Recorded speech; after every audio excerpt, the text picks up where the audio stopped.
हाँ जी, सभी को नमस्कार।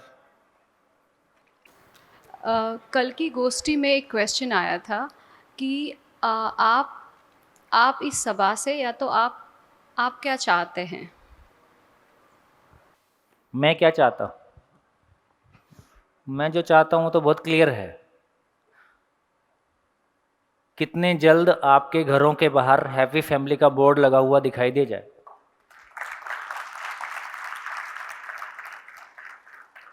है ना?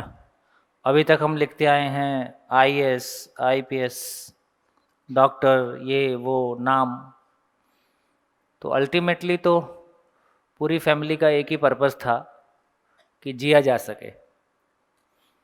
देखिए, पहले भी हमने चर्चा की कि पशु और आदमी में इतना ही अंतर है कि आदमी में समझने की ताकत है। इसलिए कहा कि संपूर्ण को समझकर व्यक्त करने में समर्थ इकाई है, इसलिए इसका नाम व्यक्ति है। संपूर्ण को समझकर व्यक्त कर पाए हैं, इसका मतलब है कि उसको अपने बच्चों में मल्टीप्लाई कर पाए। तो यदि ये बच्चों में मल्टीप्लाई कर पाए हैं तो हमारी शादी सफल है। हमारी शादी सफल है तो एक हैप्पी फैमिली है। तो अपने घर के बाहर हम हैप्पी फैमिली का बोर्ड लगा पाए। और पड़ोसी पूछने आए, अभी तक आप नई गाड़ी लेते थे, नई गाड़ी लेते थे तो पड़ोसी चमक जाता था। लेकिन वो पूछने नहीं आता है। वो भीतर भीतर जब आप पड़ोसी से बड़ी गाड़ी लेते हैं, पड़ोसी से बड़ा मकान बनाते हैं, तो आपको देख के उसको प्यार आता है कि ईर्ष्या आती है? बोलो। जबकि आप प्यार कमाना चाहते हो कि ईर्ष्या कमाना चाहते हो? क्यों कर रहे हैं ऐसा? है ना? तो यदि अपनी एक्टिविटीज़ हम देखेंगे तो सारी हाईएस्ट एजुकेशन के बाद में ना तो हमको प्यार समझ में आया, ना हमको सम्मान समझ में आया, हम कुछ उल्टा पुल्टा ही कर रहे हैं। और एजुकेशन पाके हमारा ईगो 7वें आसमान पे है। अभी जो मैरिजेस के प्रॉब्लम है, एक ही प्रॉब्लम है, ज़्यादा नहीं है। ईगो हैंडल नहीं हो रहा है छोटी छोटी बात पे। है ना? तो क्लैरिटी ना होना एक पार्ट है, कि मेरे को कोई चीज़ की समझ नहीं है, ये एक पार्ट है। ऊपर से मैं ये मानता हूं कि मैं सब कुछ समझता हूं, and my life my rules. ले करेला ऊपर से नीम चढ़ा।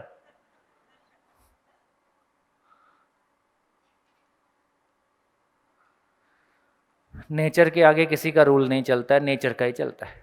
तो अपने को समझ में आ जाए कि मानव से लेके जो कुछ भी नेचर है वो सभी नेचर का रूल है। नेचर के रूल को समझे बिना जिंदगी नहीं है। चलिए, ब्रेक के पहले की चर्चा कैसी रही? कैसा रहा? बढ़िया रहा? गुड। बढ़िया का प्रमाण मिलना चाहिए। बिना प्रमाण के क्या बढ़िया? बोलो क्या मिला? ब्रेक के पहले की चर्चा में थोड़ा उस समय खाने का प्रेशर था। मेरे हिसाब से 1 बजे ब्रेक होता है, पर यहाँ का शेड्यूल अपन 12:30 बजे के हिसाब से चल रहे हैं। तो फिर खाने के प्रेशर के कारण मैंने आगे नहीं चलाया। तो ब्रेक के पहले हम जो कुछ भी बातें आज सामने आईं, उसमें एक बर्ड व्यू सा सामने आ गया। तो उसमें से आप तक क्या पहुंचा, थोड़ा सा शेयर कर सकते हैं, फिर आगे बढ़ते हैं। हाँ जी। गुड। सर, मैंने आज मानव का इंट्रो। माय नेम इज़ दृष्टि मौर्य एंड आज इस सुबह के सेशन में मैंने सीखा। मिनिमम परिचय जिंदा रहने का होता है और मैक्सिमम परिचय जीने का होता है। तो कम से कम जिंदा रहने वाला परिचय तो दो। मैं अहमदाबाद से हूँ और मैं मेरी पूरी फैमिली के साथ अभी अवेलेबल। मेरी डॉटर पीछे है। He is my husband and I am right now working homemaker. Good. मानव का मतलब कभी मैंने इस तरह से सोचा नहीं था कि जो मन से अ, चलने वाला कोई प्राणी जो मन से अपने आप को अभिव्यक्त कर सकता है, ऐसा पहली बार मैंने आज सुना। और सच में ऐसा लगता है क्योंकि दूसरे प्राणियों में वो चीज़ नहीं है, मगर मानव है वो मन से संचालित हो सकता है। और व्यक्ति का मतलब जो अपने आप को अभिव्यक्त कर सके। संपूर्ण को समझकर अपने ईगो को व्यक्त कर सके, उसका नाम व्यक्ति नहीं है। संपूर्ण पूरी, यदि देखिए संपूर्ण का मतलब क्या है, 1 मिनट के लिए आपको बैठने के लिए बोलूंगा। देखिए आज ब्रेक के पहले हम चर्चा कर रहे थे, ये पेन है, ये हमको कैसे समझ में आया, है ना? तो इस बात पे हमारा ध्यान गया कि हमको होल समझ में आया। जब भी हमको पेन समझ में आ रहा है तो लिखने वाला साथ में दिख रहा है कि नहीं दिख रहा है? लिखने वाला दिख रहा है तो पेन है। वो हमारी इमेजिनेशन में है कि पेन मतलब लिखना होता है। इसलिए हमने चर्चा किया कि आंख से कुछ भी दिखाई नहीं देता है। आदिवासी को पेन दिखाएंगे तो क्या दिखाई देगा? उसको ये पेन दिखाई नहीं देगा। तो ये हमारी क्लैरिटी बनी कि पेन दिखा, मैं इसको पेन बोलता हूं तो मेरे को पता है कि इससे लिखने का काम संपन्न होता है, लिखने की क्रिया संपन्न होती है। लिखने वाला मैं हूं या कोई और है, मेरे को एक होल दिखाई देता है तो मेरे को पार्ट का पता चलता है कि ये पार्ट क्या करेगा। उसी तरह से हम ये भी चर्चा कर सकते हैं कि हैंगर पे आदमी को लटकाया, ये हैंगर पे आदमी लटका हुआ है, बोलो भैया आदमी क्या है? तो कैसे समझ में आएगा आदमी? तो आदमी समझ में आने का मतलब है, होल समझ में आता है तो पार्ट समझ में आता है। होल मतलब हम उस विस्तार में इन 3 दिन में नहीं जा पाएंगे, लेकिन कंसेप्चुअली देखा जाए तो संसार में 3 ही क्वेश्चन है। कंसेप्चुअली देखा जाए तो सारा जो आदमी के जीने का सिलेबस है, आदमी के जो जीने की बात है, उसमें इतना ही कह रहे हैं कि अल्टीमेटली मैं एक संसार में रहता हूं। तो संसार क्या है, मैं हूं, मैं क्या हूं, ये दोनों समझ में आ जाए तो करना क्या है निकल के आ जाए। इससे ज़्यादा धर्म, अध्यात्म, सारी यूनिवर्सिटीज, सारा स्कूल सिस्टम, सारा पेरेंट्स, इससे ज़्यादा होता नहीं, इससे कम में चलता नहीं। हम सबके लिए इतना ही सिलेबस है। ये संसार क्या है, मैं क्या हूं, करना क्या है। तो जब तक ये क्लैरिटी हमारी नहीं बनती है, इसी को थोड़ा सा पढ़े लिखे फॉर्म में बोलेंगे तो ये एग्जिस्टेंस क्या है, अस्तित्व क्यों है, कैसे है, कहाँ से आ गया। क्यों है मतलब उसके होने का पर्पस क्या है, कैसे है मतलब ये कैसे बन गया, इवोल्यूशन कहाँ से आ गया ये, मैं क्यों हूँ, मेरे होने का पर्पस क्या है, और मैं कैसे हूँ, मैं कहाँ से आ गया, कैसे बन गया, और फाइनली करना क्या है का मतलब है कि आचरण क्या हो। देखो हमारे एक भाई ने एसओपी की बात की थी, तो मैं उसको फाइनली, हमारी चर्चा कितनी हो पाएगी, लेकिन मेरे को लग रहा है कि मैं पॉइंट्स आपके सामने रख देता हूँ। तो बेसिकली हम ये कह रहे हैं कि जैसा कि हमने सुबह से कहा, 2 मिनट आपको रोक रहा हूँ फिर बात करेंगे। जैसा कि हमने कहा कि जैसे लोहा एक नेचुरल एंटिटी है तो उसका एक नेचुरल बिहेवियर है, तो मानव के अलावा जितनी भी नेचुरल एंटिटी है उसका एक नेचुरल बिहेवियर है। इसलिए हम नेचर पे भरोसा कर पाते हैं क्योंकि उसका जो बिहेवियर है वो नेचुरल है। हम आदमी पे भरोसा क्यों नहीं कर पाते, हम खुद पे भरोसा क्यों नहीं कर पाते? क्योंकि मैं चाहता कुछ और हूं, सोचता कुछ और हूं, करता कुछ और हूं, होता कुछ और है। तो इसका मतलब यह हुआ कि मेरा आचरण निश्चित नहीं है, मेरा बिहेवियर नेचुरल नहीं है, मेरा बिहेवियर मोस्ट अननेचुरल है। हमको डर आदमी से ज्यादा है कि शेर से ज्यादा है ना? इसलिए जो बात भी हो रही थी कि 80% महिलाएं अपनों से फिजिकली अब्यूज्ड हैं, ये अपने अपने घर के ही लोग थे। इसका मतलब है कि हमको आदमी से सबसे अधिक डर है। हम मैरिज नहीं कर रहे हैं वो भी एक डर है, हम मैरिज कर रहे हैं वो भी एक डर है, क्योंकि जीना आदमी के साथ है। और फाइनली यदि दूसरा आदमी नहीं भी है तो मैं अपने आप से भी डर है। अपने आप से डर कैसा है? अपने आप से कभी कभी डर लगता है कि नहीं? क्या डर लगता है? अपने आप से डर कैसे लगता है? माइक बोलो बोलो। अनसर्टेन बिहेवियर खुद का भी है तो हाँ, तो अपने भीतर भी, मेरे भीतर भी ऐसी तमाम इच्छाएं और विचार पैदा होते हैं जिसमें मुझी को खराब लगता है कि मैं ऐसा क्यों सोचता हूं, है ना। या मेरी ऐसी इच्छाएं होती हैं जो मेरे को लगता है ये पूरी हो पाएगी कि नहीं हो पाएगी। तो अपनी इच्छाओं को लेके, पूरी होने ना होने को लेके, अपनी इच्छाओं के सही और गलत होने को लेके, मैं सही सोच रहा हूं कि गलत सोच रहा हूं, मैं गलत हूं कि वो गलत है। तो अपने भीतर ही जो कुछ चल रहा है मैं उसी को फेस नहीं कर पाता हूं या उसी से मेरे को डर लगता है, तो मेरा अपना आचरण भी निश्चित नहीं है। निश्चित आचरण का मतलब है कि जो हमेशा मेरे लिए भी सुखदायी है, दूसरे के लिए भी सुखदायी है। तो यहां बात आई कि आचरण क्या हो, इसलिए कहा, फिर से रिपीट कर रहा हूं, मानव के अलावा जितनी भी नेचुरल एंटिटीज है उसका एक नेचुरल बिहेवियर है। ह्यूमन बीइंग भी नेचुरल, आवाज ज्यादा है क्या? हेलो, थोड़ी आवाज कम कर सकते हैं, हल्की सी। ह्यूमन बीइंग के अलावा जितनी भी नेचुरल एंटिटीज है उसका एक नेचुरल बिहेवियर है। खुशी की बात यह है कि ह्यूमन बीइंग भी नेचुरल एंटिटी है कि अननेचुरल एंटिटी है? नेचुरल है। यदि ह्यूमन बीइंग नेचुरल एंटिटी है तो उसका भी एक नेचुरल बिहेवियर है। तो मानव का बिहेवियर ना हिंदू, मुस्लिम, सिख, इकाई, जैन, बौद्ध को तय नहीं करना है, वो तय है एग्जिस्टेंस में। जिन्होंने उसको पहचाना उनका नाम हमने अलग अलग तरीके से सम्मान किया है।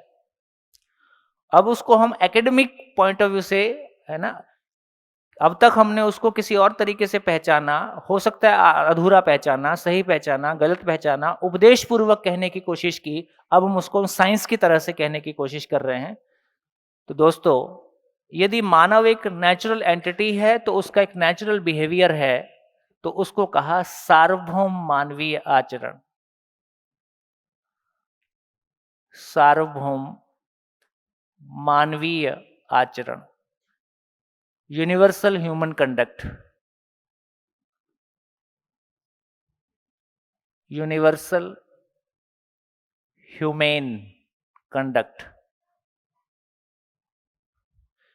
तो यूनिवर्सल ह्यूमन कंडक्ट समझ में आ गया, तो उसको डिलीवर करने के लिए यूनिवर्सल ह्यूमन एजुकेशन,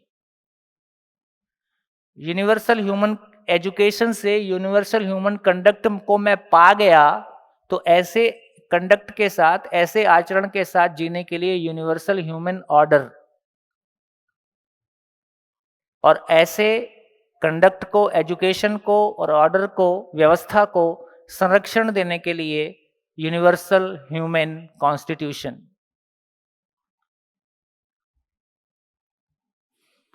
ये चार चीजें मिले बिना एक परिवार सुख शांति से जिएगा, इसकी संभावना नहीं है।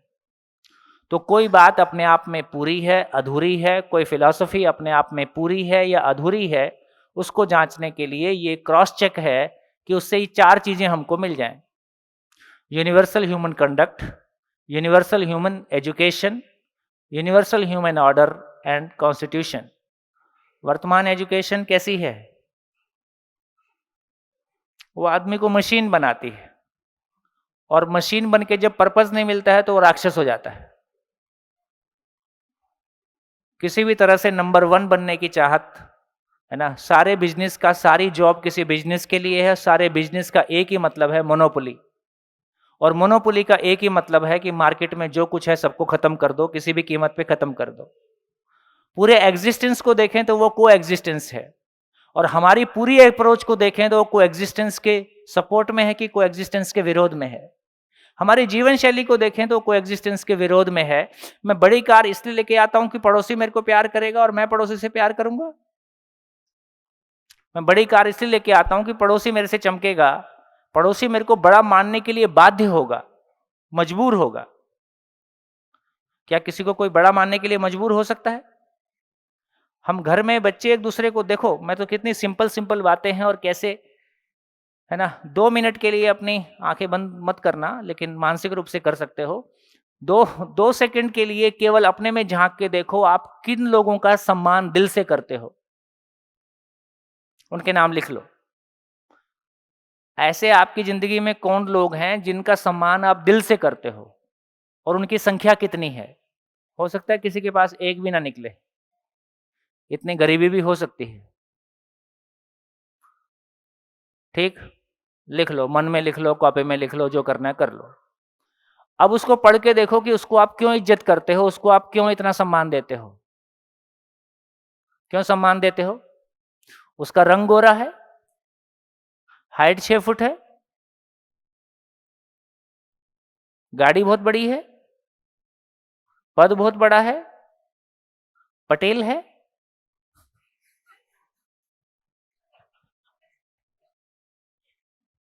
अब गुजरात में तो ऐसे ही बोलना पड़ेगा ना। क्यों इज्जत करते हो? क्यों इज्जत करते हो? क्यों इज्जत करते हो? किसी की आप दिल से इज्जत करते हो तो क्यों करते हो? Myself Patel Hardik, B chemical Patel, ऊपर से हार्दिक पटेल है। I am from Ahmedabad. कोई भी इंसान की इज्जत इसलिए करते हैं अगर उसकी थिंकिंग अच्छी लगे, उसका नेचर अच्छा लगे, वही एक पॉइंट ऑफ व्यू हो तो सकता इतनी सी बात अपने को समझ में नहीं आती है क्या? अरे जब मेरी इज्जत कोई इसलिए करता है, या कोई मैं किसी की इज्जत इसलिए करता हूं क्योंकि उसका नेचर अच्छा लगता है, उसका बिहेवियर अच्छा लगता है, उसके आचरण में कोई क्वालिटी है। शरीर की वजह से हम किसी की इज्जत नहीं करते, कोई कितना ही सुंदर हो, कितना ही पैसा हो, कितना ही कुछ भी हो। प्रभावित हो सकते हैं अपने इन्फीरियरिटी कॉम्प्लेक्स की वजह से।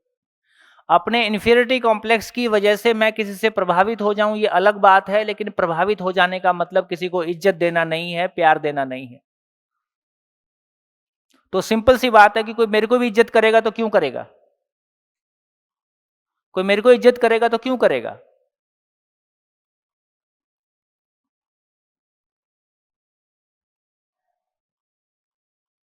इतनी सी बात तो नहीं पहुंची हम तक, है ना?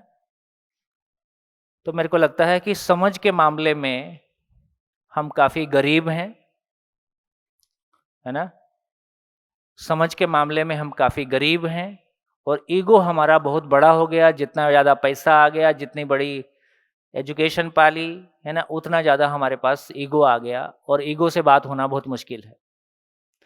चलिए, तो ये एक हमारी क्लैरिटी बनी कि बेसिकली देखा जाए तो 4 चीज़ें। और मेरे को लगता है कि जब इतना लिख ही दिया तो ये भी लिख देता हूँ।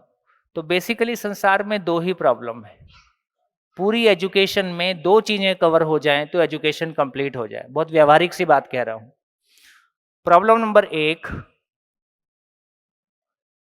एक परिवार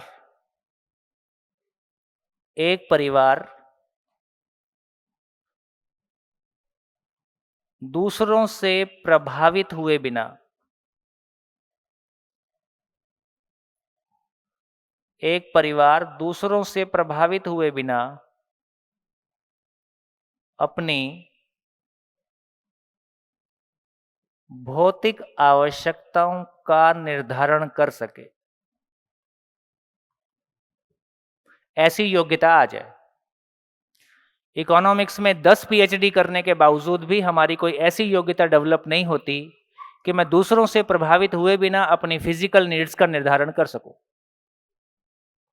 ठीक, बाकी की चर्चा करने की जरूरत नहीं है। इसका मतलब यह हुआ कि जीने की जगह नहीं बनती है।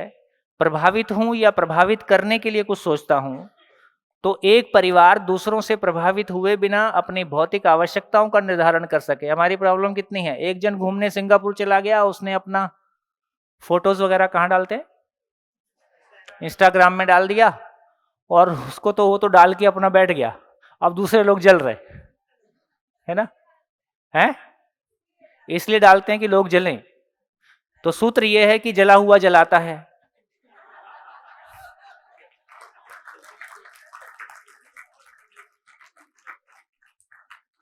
जला हुआ जलाता है, प्रभावित हुआ दूसरों को प्रभावित करता है, दबा हुआ दबाता है। दबे हुए आदमी के पास जब भी पावर आएगी वो दूसरों को दबाने। जैसे माँ बाप ने एक बेटे को मारा, बेटा अपने छोटे भाई को मारेगा अब, है ना? हस्बैंड ने वाइफ को डांटा, वाइफ अब बच्चों को डांटेगी। तो जो जिसके पास जो है वो उसको बांटेगा ही। कौन व्यक्ति क्या बांट रहा है, इससे ये पता चलता है कि उसके पास क्या है।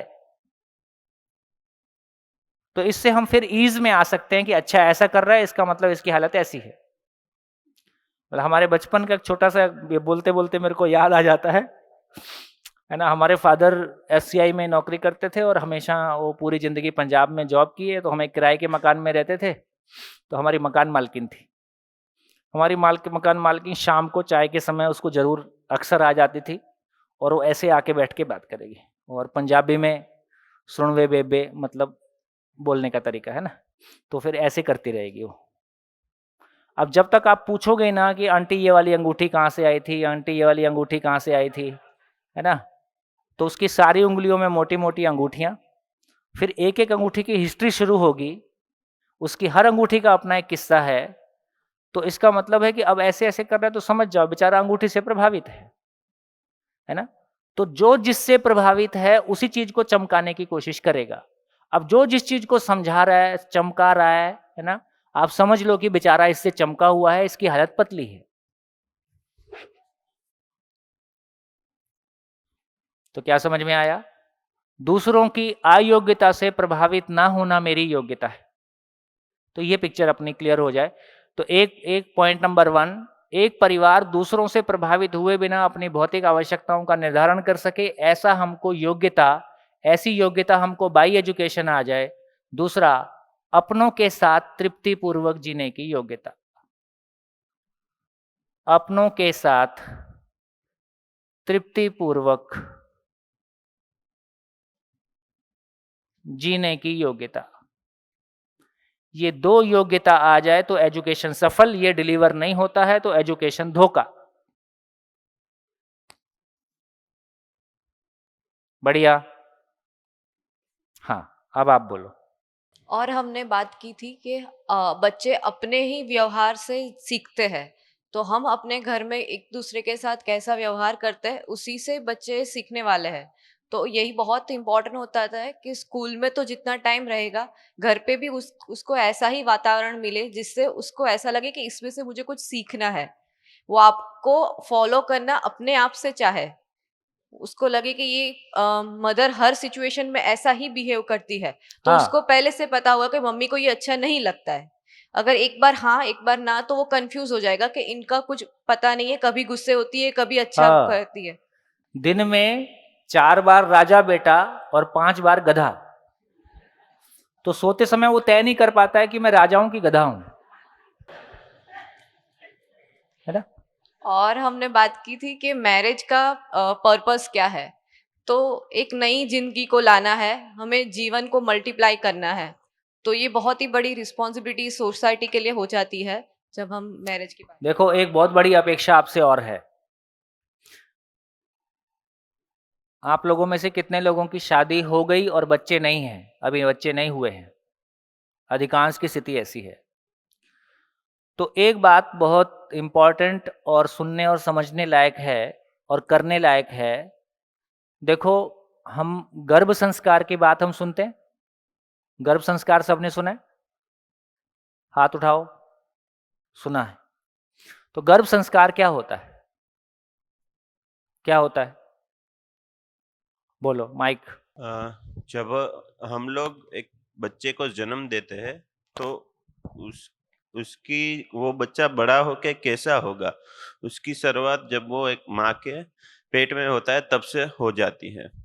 तो उसके लिए एक प्रॉपर प्लानिंग करके जो बच्चे को जन्म दिया जाए तो वो बच्चा जैसा हमें चाहिए वैसा हो सकता है, जैसा हम सोचते हैं वैसा हो सकता है। और एक पूरी जर्नी होती है जो 9 महीने के दरमियान बच्चा 1 से 9 महीने तक जर्नी उसकी स्टार्ट होती है। वो तब अलग-अलग फेज में कुछ चीजें सीखता है, जानता है। तो हम जब वो पेट में होता है तब भी हमें उनसे बात करनी चाहिए, तो वो समझता है। हमें नहीं पता कि वो कितना क्या समझता है, पर तब भी उसकी ये प्रोसेस चालू होती है। तो ये एक पूरा कॉन्सेप्ट है जिसके थ्रू हम एक अच्छे और बेहतर बेबी को पा सकते हैं। इसके लिए की एक ट्रेनिंग है और गांधीनगर चिल्ड्रन यूनिवर्सिटी है, वहाँ पे होती है। ठीक हो गया? सभी सहमत हैं इनकी बात से? सभी सहमत हैं कि नहीं सहमत हैं? नहीं सहमत हैं हाथ उठाओ। नहीं, गर्भ संस्कार कोई काम की बात है, इससे सहमत है कि नहीं? गर्भ संस्कार काम की बात नहीं है। हाँ, अभी जो चल रहा है उसमें बहुत अधूरापन है, ये एक बात ठीक हो सकती है। लेकिन कम से कम गर्भ संस्कार नाम की कोई चीज है ये पता तो है, सुन तो रहे हैं, सब तो सुन रहे हैं और उसमें कुछ प्रयास कर रहे हैं। चलो, नहीं होने से कुछ अच्छा है। अभी तो हम लोग तो मौज मनाने गए थे, बीच में बच्चे टपक गए। जब हम लोग छोटे थे तो हम लोग पूछते थे कि ये बच्चे कहाँ से आते हैं, तो हमारे वो पुराने घरों में बीच में एक रोशनी के लिए जगह होती थी, तो बोले भगवान जी ना इसमें से टपका देते हैं। अब कोई उम्र में आने के बाद, जैसे आपको मैं बताऊं, जो बच्चे गोद लेते थे, तो एक समय तक ये कॉन्सेप्ट रहा कि जिस बच्चे को गोद लिया गया है उसको पता नहीं चले कि उसको गोद लिया गया है। एक समय तक ये कॉन्सेप्ट रहा। अभी ये कॉन्सेप्ट पिछले कुछ सालों में बदल गया है। अब कॉन्सेप्ट ये आया है कि बच्चे को क्लियरली बताया जाए कि आपको गोद लिया गया है, उसको उससे कुछ भी छुपाया नहीं जाए। तो समय के साथ साथ हम लोगों ने ऑब्जर्वेशन किए हैं और ऑब्जर्वेशन करने के आधार पे यही पाया है कि आगे पीछे उसको पता चल ही जाता है और फिर वो ज़्यादा परेशान होता है। इससे अच्छा है कि शुरू से किस मौके पे देख के कब कहा जाए वो अलग अलग हो सकता है, लेकिन उसको क्लैरिटी रहे कि उसको गोद लिया गया, उसको ये पता हो अब ऐसा है। उसी तरीके से बच्चों को लेके भी तो मेरे को ऐसा लगता है कि आपसे क्या अपेक्षा है। यदि आपने ये बात पूछ ली, क्वेश्चन आया कहां से बाय द वे? ये क्वेश्चन किसी व्यक्ति विशेष की तरफ से आया या किसी ग्रुप विशेष की तरफ से आया? गोष्ठी में आया था। एक गोष्ठी में आया। हाँ। तो ये बहुत अच्छी बात है। मैं आपको दिल से धन्यवाद देना चाहता हूं कि आपकी तरफ से बात आ रही है कि भाई आपसे हमको क्या अपेक्षा है, क्योंकि हम पैसे तो ले नहीं रहे, तो कुछ तो अपेक्षा होगा, ऐसे खाली तो नहीं हो सकता है। तो ये बात बिल्कुल ठीक है। पैसा नहीं ले रहे लेकिन कुछ बड़ी चीज आपसे मांगना चाहते हैं। क्या मांगना चाहते हैं? देखो, हम एक मकान बनाते हैं, उसके लिए हम कितना सीरियस होते हैं। उसके लिए जमीन देखने के लिए भी वास्तु वाले को बुला के लेके जाते हैं। आजकल जमीन खरीदने के पहले वास्तु वाले को दिखाते हैं कि भाई जमीन ठीक है कि नहीं है। फिर किसको लेके जाते हैं? फिर एक आर्किटेक्चर है ना, पूरा उसको आर्किटेक्ट पूरा उसको करता है, फिर एक इंजीनियर उसका डिज़ाइन बनाता है ना, और तमाम लेवल पे लगातार उसको देखते रहते हैं और देखते देखते फिर फाइनल इंटीरियर वाला और है ना, और फिर फाइनली पंडित जी पूजा करते हैं तो उस मकान में हम प्रवेश करते हैं। एक मकान के लिए इतना सीरियसनेस, एक बच्चा घर में आता है उसके लिए क्या लगता है? मकान के लिए हम ज्यादा सीरियस हैं कि बच्चा घर में आ रहा है उसके लिए ज्यादा सीरियस हैं?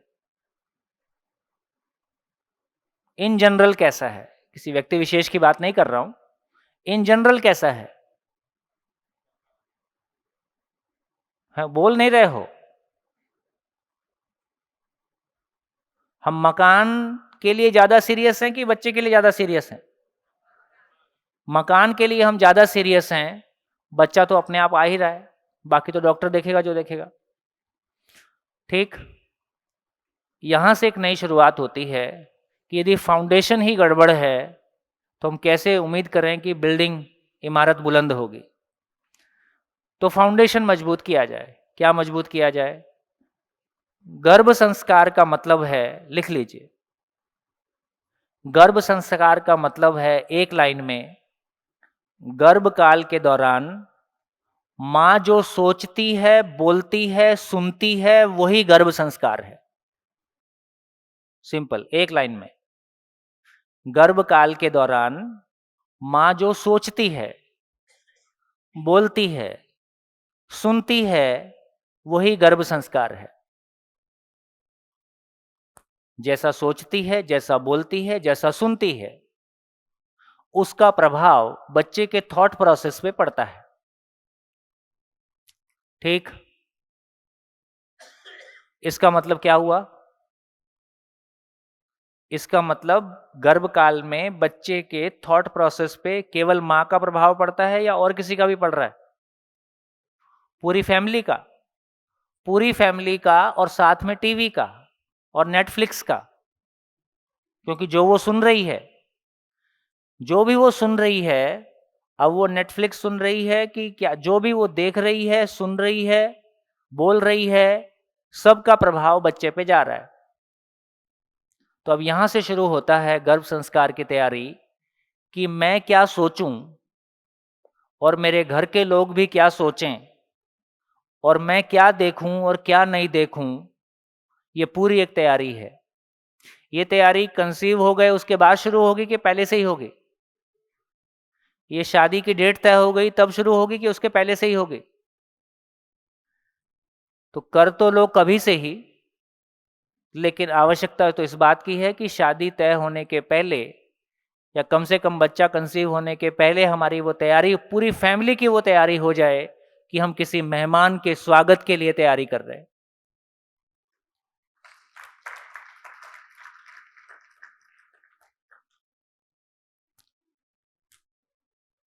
आप में से कितने लोगों को ऐसा अपने भीतर से लगता है कि मैं इसके लिए तैयार हूं और मैं इसको करना चाहूंगा?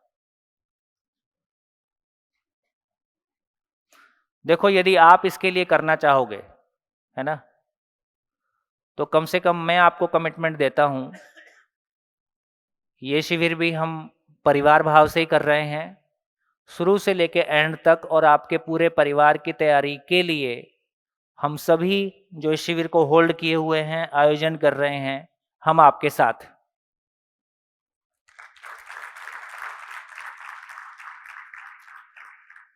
फिर ये यात्रा कितनी लंबी होगी? फिर ये यात्रा कितनी लंबी होगी? मिनिमम 3 साल। और एक्चुअली देखेंगे तो आप अपने बच्चे को क्या दे पाए इसका पता कब चलेगा कि आप अपने बच्चे को क्या दे पाए। आप अपने बच्चे को क्या दे पाए इसका पता फाइनली कब चलेगा? हैं? वो शानदार आदमी है, ये आदमी बढ़िया है। वो अगली जनरेशन को क्या दे पाता है, तो आप अपने बच्चे को क्या दे पाए इसका पता तब चलेगा कि वो अपनी अगली जनरेशन को क्या दे पाता है। तो ये 20 साल का सफर है।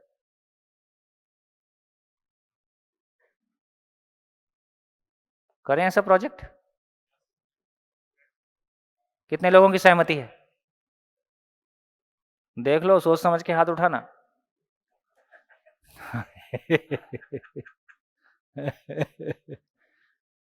करने लायक काम है, करने लायक काम है। आदमी बनना और आदमी बनाना इस दुनिया का सबसे शानदार, सबसे खूबसूरत, सबसे बढ़िया काम है ना।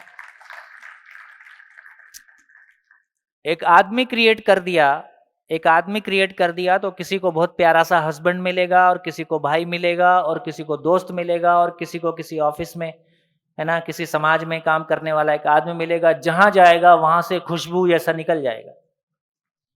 अभी तो हमको उस आदमी की कल्पना नहीं है कि वो जब आदमी तैयार होगा तो वो आदमी कैसा होगा।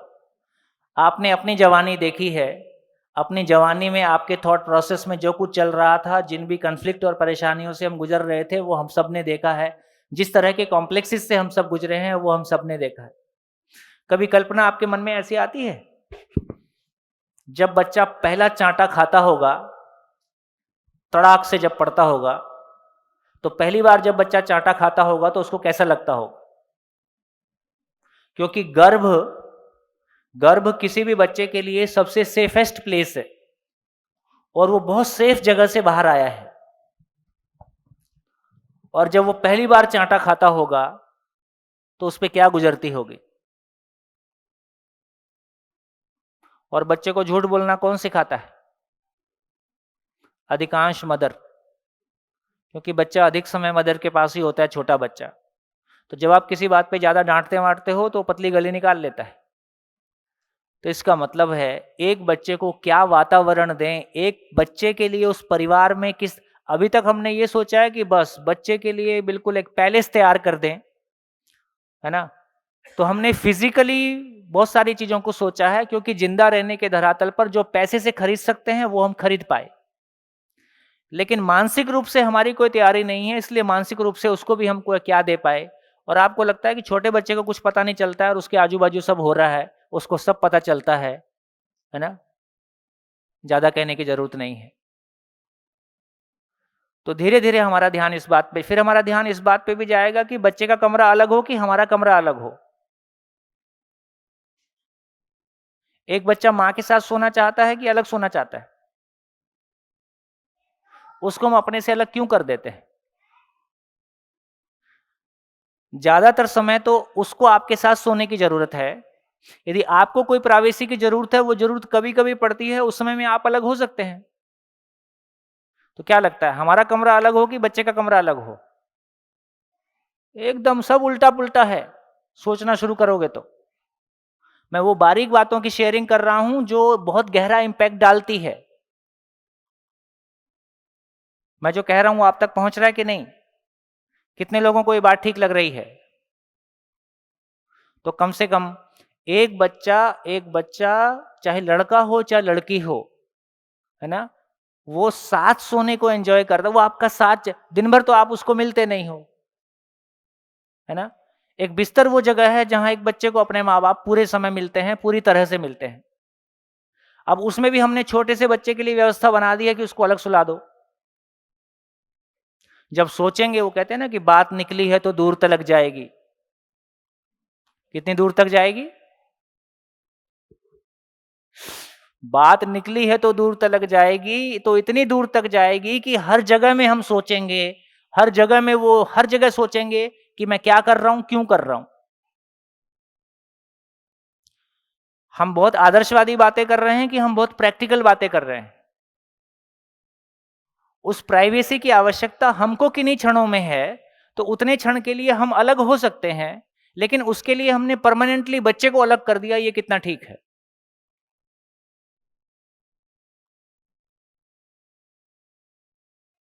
बढ़िया। मैं नहीं कह रहा कि मैं जो कह रहा हूं यही ठीक है, लेकिन इस पे सोचने की जरूरत है, केवल इतना कह रहा हूं। मैं जो कह रहा हूं हो सकता है ये आपको ठीक ना लग रहा हो, लेकिन फिर भी हमको हर चीज के बारे सोचने की जरूरत है कि इस एक्टिविटी का बच्चे पे क्या प्रभाव पड़ेगा, और ये इसके लिए पॉजिटिव है कि नहीं है। फिर हो सकता है हम कुछ और रास्ते निकालेंगे। तो दोस्तों, जब इन सारी चीजों को सोचते हैं तो मुझको लगता है कि आदमी बनना और आदमी बनाना अभी भी हम वैसा ही कर रहे हैं। अभी हमको लगता था कि पैसे कमाना कोई बड़ा काम है, तो हमने जम के पैसा कमाया, और हमारे बच्चे भी जम के पैसा कमा सकें। किसी को ये मोटिवेशनल ट्रेनिंग करानी पड़ती है कि तुमको बहुत पैसा कमाना है, उसके लिए उसको मोटिवेट करना है? इस बात के लिए मोटिवेशन स्पीकर की जरूरत पड़ती है? सभी मोटिवेटेड हैं क्योंकि वो आचरण घर से दिख रहा है। तो जो आचरण घर में उपलब्ध है उसके लिए किसी मोटिवेटर की आवश्यकता नहीं है। जो आचरण घर में उपलब्ध नहीं है उसके लिए हम किसी को लाते हैं, उससे कुछ होता नहीं है, क्योंकि फाइनली वो किसी के बोलने से नहीं होगा। वो कोई पूरी साइंस है, उस साइंस को विधिवत समझने से होगा, है ना। कोई आदमी मेरे को 2 घंटे आके लेक्चर दे जाए और मेरे को इंग्लिश बोलना आ जाए, ऐसा होता नहीं है। फाइनली उसका प्रोसेस है, उस प्रोसेस में आपको घुसना होगा, और हो सकता है 1-2 साल 2-4 साल लगेगा, जैसा होगा होगा।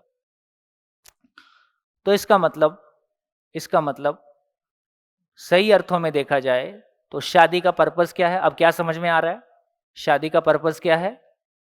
मेरा नाम मैत्री है, मैं हिम्मतनगर से हूँ और शादी का पर्पस ये है कि समझदारी के कार्यक्रम में दोनों को सपोर्ट कर।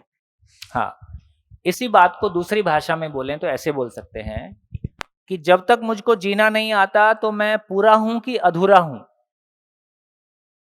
जब तक मुझको जीना नहीं आया तब तक मैं पूरा हूं कि अधूरा हूं? अधूरा हूं। मेरे को अपना आचरण खुद ही अधूरापन, मेरे को अपने आप में अधूरापन दिखाई देता है। तो बेसिकली ये कह रहे हैं कि आदमी की जर्नी पूर्णता की जर्नी है, कंप्लीटनेस की जर्नी है। मैं अधूरेपन के साथ जीना नहीं चाहता, मैं कंप्लीटनेस चाहता हूं। मैं अपने आप को एक कंप्लीट पर्सनैलिटी के रूप में पाना चाहता हूं। तो बेसिकली फिर शादी का मिनिमम क्वालिफिकेशन क्या है?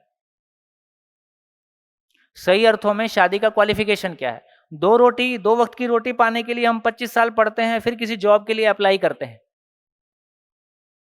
हम आने वाली पीढ़ी को जन्म देने जा रहे हैं, हम एक नए मानव को गढ़ने जा रहे हैं। उसके लिए कोई प्री क्वालिफिकेशन होगा कि नहीं होगा? क्या होगा?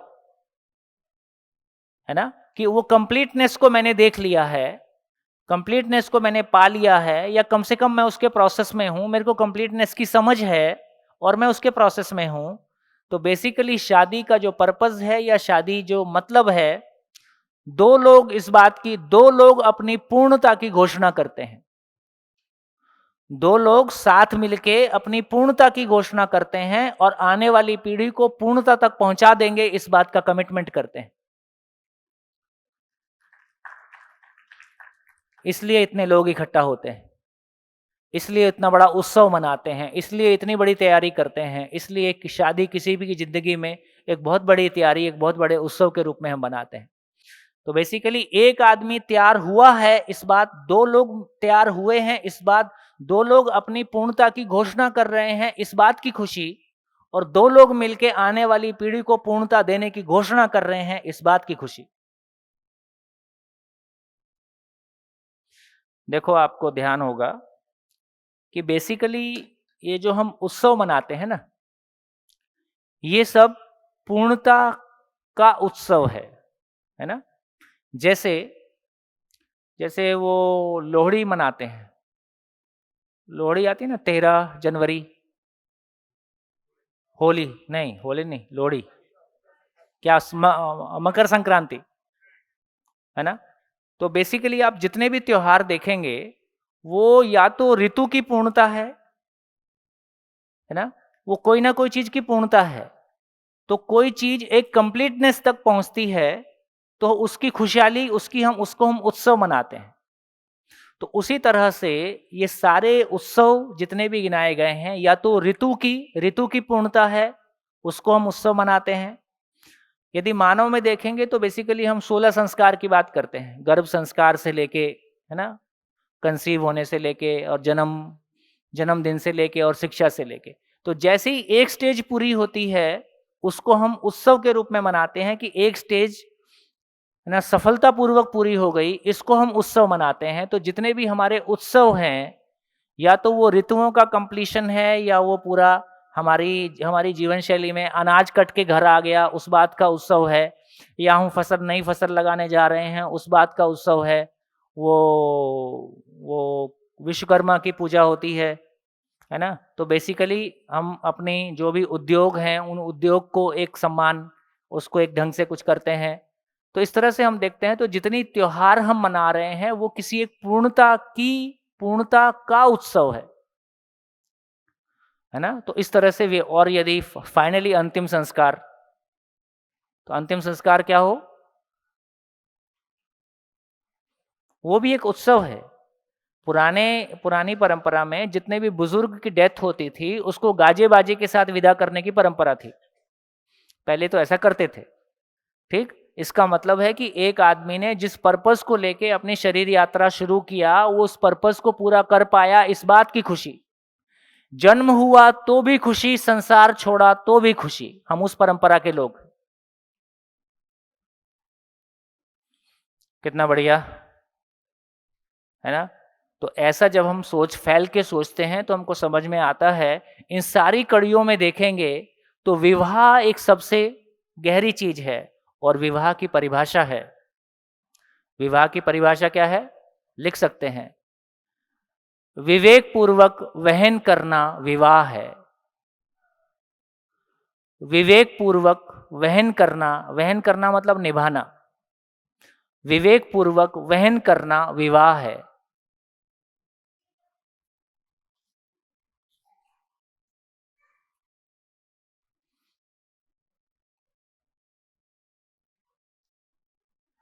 अब ये विवेक समझ में आ जाए तो विवाह समझ में आ जाए,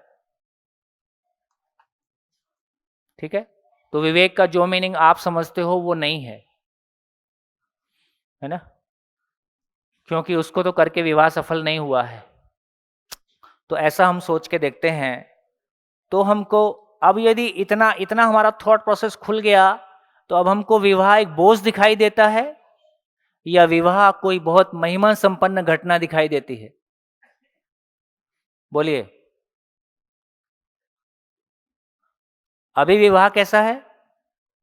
अभी विवाह किसका होता है? एक लड़का और लड़की का होता है, या एक मेल शरीर और एक फीमेल शरीर का होता है? अभी विवाह हमारा नहीं होता है। आप बोलते ही हो अभी मैं फाइनेंशियली स्टेबल नहीं हूं। फाइनेंशियली स्टेबल मतलब विवाह के लिए पैसे लगते हैं, इतना आपको पता है। विवाह के लिए कोई मानसिकता लगती है, ऐसा कहां पता है? आपको ही पता है कि फाइनेंस होने की जरूरत है, पैसे होने से चल जाएगा। पैसे होने से चलेगा कि समझ होने से चलेगा? ऐसा आप कहां सोच रहे हो? आप तो सोच रहे हो पैसे होने से चल जाएगा। आप में से कितने लोग हैं जिनको लगता है कि पैसे नहीं है इसलिए प्रॉब्लम है? आज हमारे घरों में, जिन भी घरों से आप लोग हो, हमारे घरों में पैसे की कमी से प्रॉब्लम है कि प्यार की कमी से प्रॉब्लम है? प्यार की कमी है कि पैसे की कमी है? और इलाज प्यार का करते हो कि पैसे का करते हो? ये ले, सब उल्टा पुल्टा। उसके बाद भी हंस लेते हो, क्या बुरा है?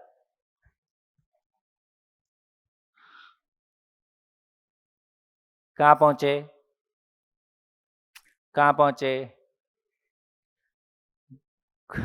है विवाह, विवेक। विवेक के लिए 8 दिन पूरा लगता है।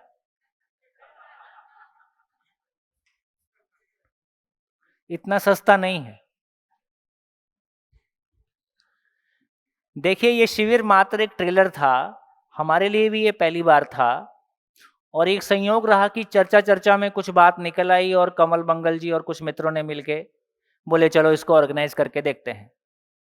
लेकिन ये बात ठीक है, अब आपको ये समझ में आ रहा है कि कोई भी चीज जादू नहीं है, प्रोसेस है ना। हम सब साइंस के स्टूडेंट्स हैं, तो हमको समझ में आता है कि किसी के आशीर्वाद से सफल नहीं हो रहा है ना। मैंने तुमको इंजीनियरिंग का आशीर्वाद दिया, तुम सिविल इंजीनियर हो जाओ, ऐसा बोलने से हो जाएगा? आशीर्वाद भी दिया तो इतना ही है कि मैं उस प्रोसेस में घुसूंगा और प्रोसेस में घुस के ही उससे पार निकलूंगा, तो ही मैं कह सकता हूं कि मैं एक अच्छा सिविल इंजीनियर हूं, है ना। तो मैं एक सही अर्थों में अच्छा माँ बाप बनने की तैयारी में हूँ, सही अर्थों में हमारा विवाह सफल हो जाए, सही अर्थों में हमारा परिवार वो एक व्यक्ति से होगा कि 2 व्यक्ति से हो, पति पत्नी से होगा, वो पति पत्नी से होगा कि पूरी फैमिली से होगा, तो कम से कम उसमें पूरी फैमिली इन्वॉल्व होनी होगी। अभी हमारे पास 2 फैमिलीज के लोग बैठे हैं, दशरथ भाई पीछे बैठे हैं और वेणु भाई सामने बैठे हैं। 2 लोग थोड़ा हाथ उठा दो, दशरथ, वेणु भाई और दशरथ भाई। इनकी थोड़ी शेयरिंग करेंगे, है ना। आज शाम होने से पहले करेंगे ताकि शाम के बाद आप इनसे बात कर सको। आप दोनों के परिवार में, आपके परिवार में तो 17-18 लोग हैं, आपके परिवार में कितने लोग हैं? जितने लोग शामिल हैं इस प्रोसेस में हैं 22 लोग इनके फैमिली में शामिल हैं। तो एक फैमिली के 22 लोग, जिसमें से यहां कितने उपलब्ध हैं? 9 लोग। 9 लोग एक फैमिली के यहां उपलब्ध हैं, और जिसमें से हाथ उठाओ, सारे लोग हाथ उठाएं।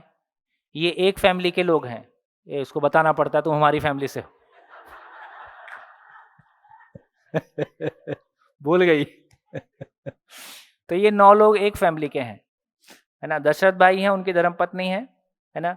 तो मेरे को ऐसे लगता है कि धीरे धीरे यदि ये जो बात आपने पूछ के ना, मेरा वो बैक ऑफ द माइंड से निकल गया था, लेकिन आपके पूछने से वो दोबारा रीस्टेट हो गया, तो मुझको लगता है कि ये समझ का प्रोसेस कोई 3 दिन का प्रोसेस नहीं है, ये कोई 8 दिन का प्रोसेस नहीं है, ये तो मेरी फैमिली में रोज चलने वाली चीज है। क्या लगता है, कितने लोगों को सहमति है इस बात से, है ना। जैसे रोज सुबह उठ के हम खाना खाना है, सुबह का खाना, दोपहर का खाना, रात का खाना, बीच में 2 और स्नैक्स, है ना। दिन भर शरीर के लिए कुछ सोचते हैं। शरीर की आवश्यकता सीमित है कि असीमित है? सीमित। और मेरी आवश्यकता, भाव और विचार की आवश्यकता सीमित है कि असीमित है? असीमित। तो असीमित आवश्यकता के लिए असीमित कंट्रीब्यूशन, सीमित आवश्यकता के लिए सीमित एफर्ट, असीमित आवश्यकता के लिए असीमित एफर्ट। असीमित एफर्ट मतलब कंटिन्यूअस एफर्ट। कंटिन्यूअस एफर्ट का मतलब हर क्षण इंट्रोस्पेक्शन चलता ही रहता है। मैं क्या कर रहा हूं, क्यों कर रहा हूं, मैं क्या कर रहा हूं, क्यों कर रहा हूं। जब मेरे पास एक पूरा कैनवस आ जाता है, जो शुरू से हमने बात की थी कि दूसरे को कैसे समझाएं, कौन सही है कौन गलत है, सही गलत का कंप्लीट रेफरेंस मेरे अंदर आ जाए, सही गलत का एग्जिस्टेंशियल, ये एग्जिस्टेंस क्या है, संसार क्या है, मैं क्या हूं, करना क्या है, ये पूरा फ्रेम मेरे अंदर आ जाए, और उसकी रोशनी में मैं लगातार इंट्रोस्पेक्शन करके जी रहा हूं, है ना। कैसे, बिल्कुल जैसे हम गूगल पे मैप डाल देते हैं और लगातार हमको रास्ता बताता है, ऐसे ही मेरे भीतर वो मैप डाल दिया, मेरे भीतर जिंदगी का ब्लूप्रिंट डाल दिया, वो लगातार मेरे को गाइड करता है कि इधर चलो, इधर चलो, इधर चलो, इधर चलो। फिर बच्चा क्या सुनेगा, फिर जो गर्भ में बच्चा है वो क्या सुनेगा, वही सुनेगा जो उसको सुनने की जरूरत है। तो इस सही अर्थों में गर्भ संस्कार के लिए एक परिवार में एक मेहमान के आने की तैयारी पूरा परिवार करेगा। जब पूरा परिवार किसी एक लक्ष्य के लिए सोचेगा, जिएगा, तो उनके बीच का संवाद कैसा होगा, उनके बीच की बातचीत कैसी होगी, उस परिवार का जलवा कैसा होगा, उसकी कल्पना आप कर सकते हो। तो ये पहला शिविर था। बाय द वे 20 साल पहले जब मैंने शिविर लेना शुरू किया था तो लगभग हर कम्युनिटी के लोगों पे ये एक्सपेरिमेंट करके देखा था कि ये काम करता है कि नहीं करता है। तो जो 3 से 5 मर्डर किए हुए लोग थे उनके साथ भी शिविर किया, गांव के साथ भी किया, शहर के साथ भी किया, और एक शिविर किया था जिसमें लगभग 22-25 अनमैरिड गर्ल्स जो शादी के लिए जा रही थी उनके लिए भी हमने एक शिविर 20 साल पहले किया था। और इन 20 सालों में कोई दोबारा वैसा शिविर नहीं किया। ये 20 साल बाद फिर एक स्टोरी रिपीट हुई है कि जब हम दोबारा उस मोड़ पे हैं कि हाँ, उस समय तो सिंगल लोगों के साथ किया था और स्पेशली गर्ल्स के साथ ही किया था।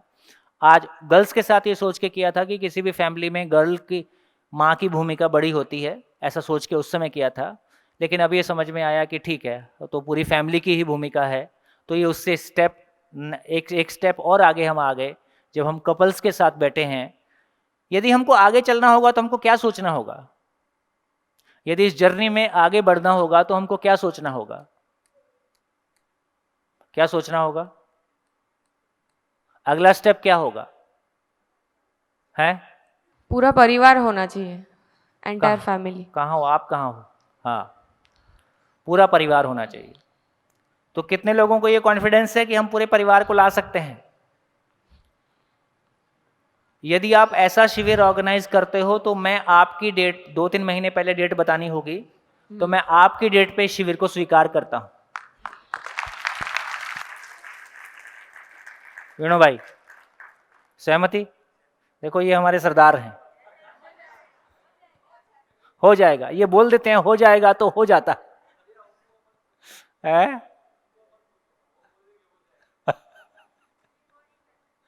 बोलो दशरथ भाई, हो जाएगा। कमल मंगल जी, हो जाएगा। तो देखिए, मैं पहले भी इस बात की क्लैरिटी हमारी हो गई कि हम इस काम को सही अर्थों में उस तरह से करते हैं कि जैसे मैंने एक बच्चे के रूप में ज़िंदगी जिया, मैंने एक युवा के रूप में ज़िंदगी जिया, एक इंजीनियर के रूप में ज़िंदगी जिया और एक फादर के रूप में जिया, और उस अधूरेपन को मैंने हर जगह में देखा। और कोई मोमेंट में ऐसा लगा कि ये सरफेशियल जीने से कोई मतलब नहीं है, लोग सही कहें गलत कहें, पर जो अपनी ज़िंदगी की तलाश है वो पूरा करना हमारी ज़रूरत है। और एक सुखद संयोग रहा, ये अनुसंधान मैं कर पाता ऐसी मेरी हैसियत नहीं है, लेकिन ऐसे व्यक्ति से मुलाकात हो गई, आदरणीय ए नागराज जी, एक ऐसे व्यक्ति से मुलाकात आ गई जो अभी संसार में नहीं है, लेकिन एक ऐसे व्यक्ति से मुलाकात हो गई जहां साइंस आके रुकता है वहां से वो शुरू होते हैं। कभी स्कूल नहीं गए। जिस व्यक्ति ने स्कूल का दरवाजा नहीं देखा वो एटम और फिजिक्स और एस्ट्रोनॉमी और एस्ट्रोलॉजी, है ना, और फिजिक्स और केमिस्ट्री और जूलॉजी और बॉटनी पे आर पार बातचीत करता है। जहां धर्म और अध्यात्म आके रुकता है वहां से वो शुरू होते हैं। एक ऐसे व्यक्ति से मुलाकात हो गई और ऐसे व्यक्ति के साथ 20 साल जीने का अवसर मिला। 20 साल, है ना। ये हमारा सौभाग्य ही है कि हमको अपनी ज़िंदगी में तलाश थी, पर कोई इतनी बड़ी चीज़ मिल जाएगी ऐसा हमने कभी नहीं सोचा था। तो कुछ ग्लिम्स आपके सामने आए हैं, कभी विस्तार से मिलेंगे तो और ग्लिम्स सामने आएंगे। दोस्तों, जिंदगी को इतना आर पार कहा जा सकता है और इतना आर पार समझा जा सकता है और जिया जा सकता है, और ये मुश्किल काम नहीं है, और विशेष रूप से तब जब हम कुटुंब के रूप में शामिल हो गए। किन लोगों को मुश्किल आती है? पति आ गया शिविर में, अब लौट के पत्नी को समझा नहीं पाएगा। पत्नी आ गई शिविर में, अभी लौट के पति को समझा नहीं पाएगी। तो फैमिली का एक आदमी आता है तो कुटुंब के लोगों को, बाकी लोगों को समझा नहीं पाएगा, इसलिए कुछ दिन बाद वो बेचारा मुरझा जाता है। तो इसमें प्रॉब्लम आती है।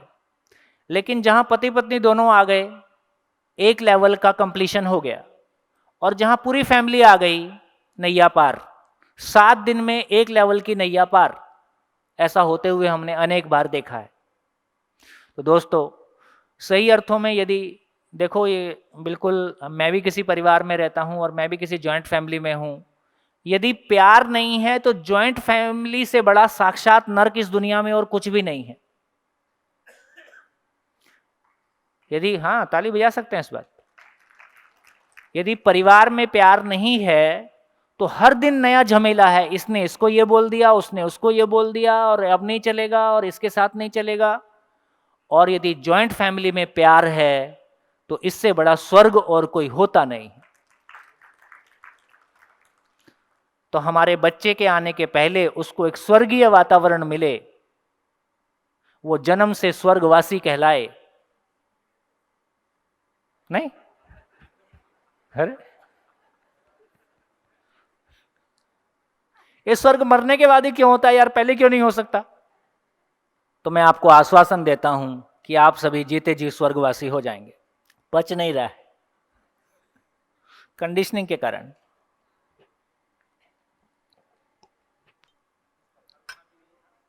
है? हाँ, तो मरने के बाद पता नहीं क्या होता है। जीते जी स्वर्ग आए तो हम कह सकते हैं कि हाँ, हम स्वर्ग में जीते हैं। चलिए, ठीक रही बात? मेरी अपेक्षा ठीक है? सहमत हो? गुड, बहुत बढ़िया। ऐसा सोचे नहीं थे, ऐसा सोचे नहीं थे हम भी, वो इवॉल्व हो रहा है। तो चलिए थोड़ी सी बात आगे कर लेते हैं। तो देखिए, ये पता चला क्यों जीना है, कैसे जीना है, इसका नाम जिंदगी है। जब क्यों जीना है, कैसे जीना की बात कर रहे हैं तो जिंदा रहना इसमें शामिल है कि नहीं शामिल है? उसमें शामिल ही है। तो जिंदा रहने की अलग से बात करने की जरूरत नहीं है, वो इसमें शामिल है। जैसे जिंदा रहना क्यों जीना में शामिल है कि कैसे जीना है में शामिल है। कैसे जीना है तो मेरी स्किल, मेरी इंजीनियरिंग कहां पे आएगी? कैसे जीना में। तो कैसे जीना है का मतलब, जिंदा कैसे रहना है का मतलब, मेरी जो स्किल है, मैं इंजीनियर हूं कि मैं एग्रीकल्चर करूंगा कि मैं बिजनेस करूंगा, ये मेरे जिंदा रहने का एक उपाय है। लेकिन मुझको जिंदा क्यों रहना है, इसका नाम जीना है। तो जिसके पास, जहां इसका आंसर दिया जाता है, उसका नाम एजुकेशन है। तो एजुकेशन का मतलब केवल स्कूल कॉलेज नहीं है, परिवार अपने आप में। इसलिए परिवार के बारे कहा गया, इसलिए परिवार के बारे बहुत शानदार कहा गया। जहां पार लग जाए उसका नाम परिवार है, और जहां रोज झटका मिले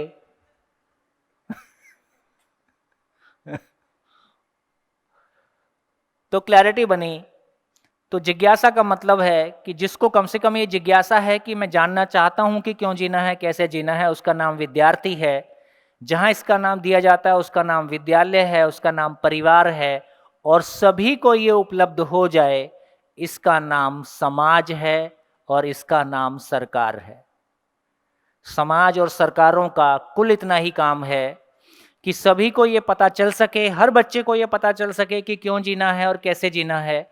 और उसके लिए हमारे सिस्टम्स अनुकूल हों। अभी के सरकारी सिस्टम परफॉर्म करते हैं कि नॉन परफॉर्मर्स हैं? अभी का सरकारी सिस्टम नॉन परफॉर्मर है, वहाँ परफॉर्म नहीं हो पाता है। तो कैसे ये सब चीज़ें पार लगेंगी, लेकिन इससे हमारी इतनी क्लैरिटी बन गई।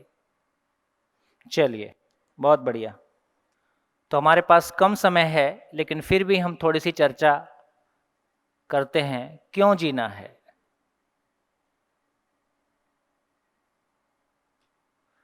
क्यों जीना है। हालांकि अब काफ़ी सारी बातचीत हो चुकी है, इसलिए क्यों जीना है, यदि आप पहले दिन जब आए थे, कल सुबह जब आप आए थे, उस समय मैं इस क्वेश्चन को पूछता कि क्यों जीना है, और अब जब पूछ रहा हूँ, दोनों में फ़र्क हो गया कि नहीं? अभी आपकी काफ़ी विंडो खुल गई है। तो इसमें फिर ज़्यादा प्राइमरी लेवल की चर्चा नहीं करते। क्या लगता है, क्यों जीना है का आंसर सबके लिए एक होगा कि अलग अलग होगा? क्यों जीना है का आंसर सबके लिए एक होगा कि अलग अलग होगा? एक होगा। ये पिछले 1.5 दिन की चर्चा का प्रभाव है। यदि आपसे आते ही सहित पूछा जाता कि क्यों जीना है का आंसर सबके लिए एक है कि अलग अलग है, तो आप क्या बोलते? अलग अलग है, तब आप ऐसा बोलते। लेकिन अब ये समझ में आ गया कि अलग अलग नहीं है, ये एक ही है। क्या एक है? तो उसको जांच लेते हैं। तो प्रपोजल ये है कि मानव जाति का समस्त प्रयास, देखिए वैसे इस पे चूंकि मेरे को पता था कि आपके साथ केवल 3 दिन बातचीत करना है, तो मैंने बहुत सारी बातें वो जो 4-5 दिन में करते हैं बहुत शॉर्ट में बीच बीच में जहाँ जगह मिली वहाँ मैंने कह दिया। लेकिन जब इसको विस्तार से करते हैं तो ये क्यों जीना है अपने आप में बहुत गहरा और बहुत इंटरेस्टिंग जगह बनती है। मेरे को लगता है इसको थोड़ी सी प्रैक्टिस आप कर सकते हैं। बिना 1.5 दिन की बातों से प्रभावित हुए फ्रेश आप अपने आप को फील करें और अपने आप से पूछें कि मैं क्यों जी रहा हूँ, मैं क्यों जिंदा हूँ, और जो आंसर आता है उसको लिख दें। और आंसर नहीं है तो यही आंसर है कि आंसर नहीं है। ये ठीक है? ताकि आपकी कॉपी में कम से कम लिखा रहेगा, है ना? तो अपनी कॉपी में एक बार शुद्ध रूप से फील करें कि मैं क्यों जिंदा हूं, और जो भी आंसर आता है, जैसा भी आता है ना, आपके लिए लिख रहे हैं, किसी को बताना नहीं है। जैसा भी आता है आप लिख दीजिए कि मैं क्यों जी रहा हूं। लिख लीजिए। काफी लोगों ने लिख दिया। जिन्होंने लिख दिया वो चाय पी लें।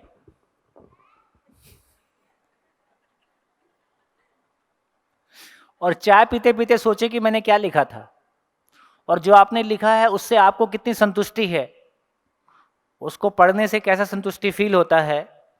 तो चाय के लिए ब्रेक करते हैं, फिर मिलते हैं चाय के बाद। धन्यवाद, नमस्कार।